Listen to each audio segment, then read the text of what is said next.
हाल फिलहाल एक news market में सर्कुलेट हुई, जिसके बाद से लगातार wire and cable manufacturing companies में लाइक जैसे कि पॉलीकेब, केईआई, आरआर केबल्स एंड हेवेल्स लूम, इन जैसी कंपनीज में एक सिग्निफिकेंट डिक्लाइन ट्रिगर हुआ। तो वो न्यूज़ ये थी कि अल्ट्राटेक, जो कि सीमेंट मैन्युफैक्चरिंग कंपनी है, जो कि आदित्य बिरला ग्रुप से बिलोंग करती है, तो ये company wire and cable industry में पैर जमाने जा रहे हैं। इससे पहले बिरला ग्रुप ने बिरला ओपस नाम से पेंट इंडस्ट्री में एंटर किया, जिसके बाद से लगातार एशियन पेंट्स, जो कि लीडिंग पेंट कंपनी है, उनके मार्जिन, उनकी प्रॉफिटेबिलिटी, उनका पूरा धंधा नेगेटिवली अफेक्ट हो रहा है।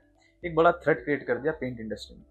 तो क्या सेम थ्रेट अब वायर एंड केबल इंडस्ट्री में भी क्रिएट हो सकता है? तो एक्चुअली बिरला ग्रुप ने वायर एंड केबल बिजनेस में एंट्री क्यों लेना चाहा? तो देखो, 80,000 करोड़ का ये मार्केट है एन्युअली, जो कि 2019 से 2024 एवरेज 13% CAGR से ग्रो हो रहा है। इंडस्ट्री वाइज ये जो ग्रोथ रेट है 13%, इसे काफी अच्छा मान सकते हैं।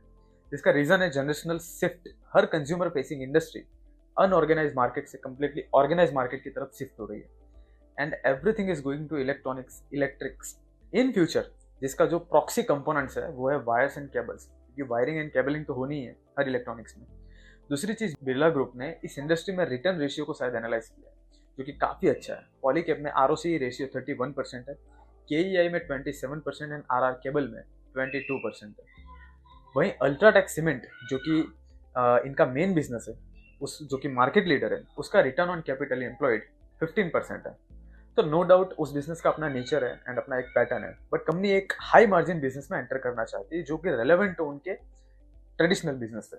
और सीमेंट बिजनेस से शायद कंपनी का एक स्ट्रॉन्ग प्रिडिक्शन हो सकता है कि इन फ्यूचर कंस्ट्रक्शन डिमांड कितनी होगी, एंड देन प्रोपोर्शनली पेंट्स की डिमांड कितनी हो सकती है, शायद इसलिए पेंट में एंटर हुआ है। And again proportionally wiring and cabling की डिमांड वहां से पे कितनी हो सकती है, एंड इंटरनल कनेक्शंस यहाँ पे किस तरह से बिजनेस पे काम आ सकते हैं, क्योंकि एक बहुत बड़ा ग्रुप है ये।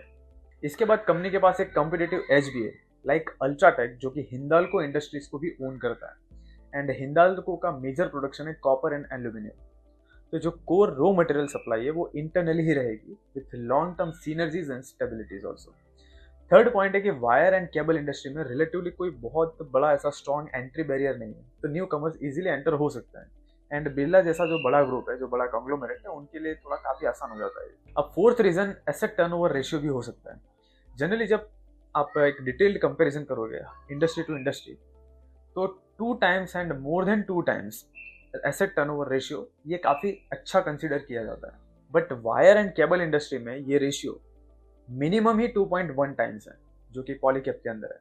तो रिटर्न ऑन इन्वेस्टमेंट काफी ज्यादा है। हालांकि एशियन पेंट्स की तरह यहाँ इनका पेनिट्रेशन उतना एग्रेसिव नहीं है, तो जो एक्चुअल इम्पैक्ट है शायद वो हो सकता है 4-5 साल के बाद दिखे, क्योंकि कुछ केबल्स ऐसे होते हैं जिसका अप्रूवल लेने में 2-3 साल निकल जाएंगे। एंड कंपनी का जो इनिशियल इन्वेस्टमेंट है वो 1800 करोड़ का है, वो भी 2 साल के अंदर। तो इन शॉर्ट नेक्स्ट 2027-28 तक पॉलीकैब, केईआई एंड हेवेल्स जैसी कंपनीज को लिमिटेड इम्पैक्ट ही होगा margin and market share level पर। अब नेक्स्ट मूव क्या रहता है अल्ट्राटेक का, इस पे डिपेंड करता है कि इंडस्ट्री में कितना डिसरप्शन हो सकता है, जैसे कि पेंट इंडस्ट्री में हो। तो ये एक शॉर्ट स्ट्रेटेजिक ओवरव्यू है अल्ट्राटेक का, जो कि वायर एंड केबल इंडस्ट्री के लिए इंप्लीमेंट हो सकता है। तो फाइनली अगर ये इन्फॉर्मेशन में बताए गए रीजंस एंड आइडियाज अगर रेलेवेंट लगे हो, तो आप प्लीज इसे वीडियो को लाइक एंड चैनल को जरूर सब्सक्राइब कीजिए।